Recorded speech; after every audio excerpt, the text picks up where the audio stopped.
Hi there, I'm Brian Whitmore, Director of the Russia program here at CEPA, and this is a vertical video. So is he a diplomat or is he a hitman? Is it an intelligence service or is it a crime syndicate? Is it a state or is it a mafia? I ask these questions because something caught my attention this week that highlights the nature of Vladimir Putin's Kremlin regime and undermines the logic of those calling for rapprochement with Moscow, an idea that has recently become fashionable again on both sides of the Atlantic.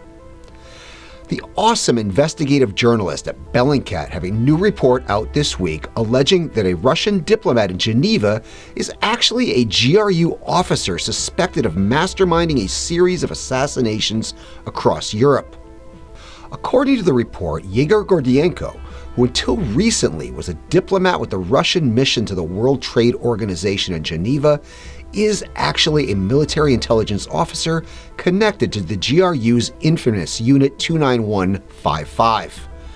According to media reports, Unit 29155 is a top-secret team engaged in targeted extraterritorial assassinations and a broader campaign to destabilize Europe.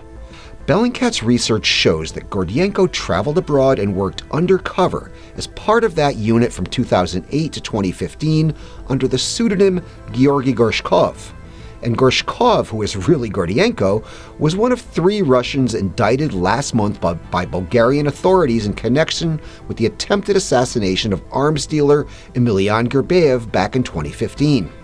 And, oh by the way, Gordienko, who took up his 3-year diplomatic post at the WTO back in January 2017, abruptly left it early in October 2018 after the existence of Unit 29155 was exposed.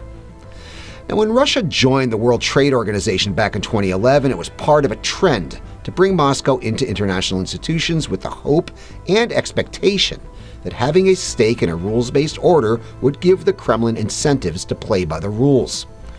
Well, so much for that. Instead, Moscow is sending GRU hitmen, who are part of a secret unit attempting to destabilize Europe, to pose as diplomats in their WTO mission. And this is something we should all bear in mind when we hear calls like the recent one from French President Emmanuel Macron to, quote, re-engage in strategic dialogue with Moscow. Keep telling us what you think on Twitter and on Facebook.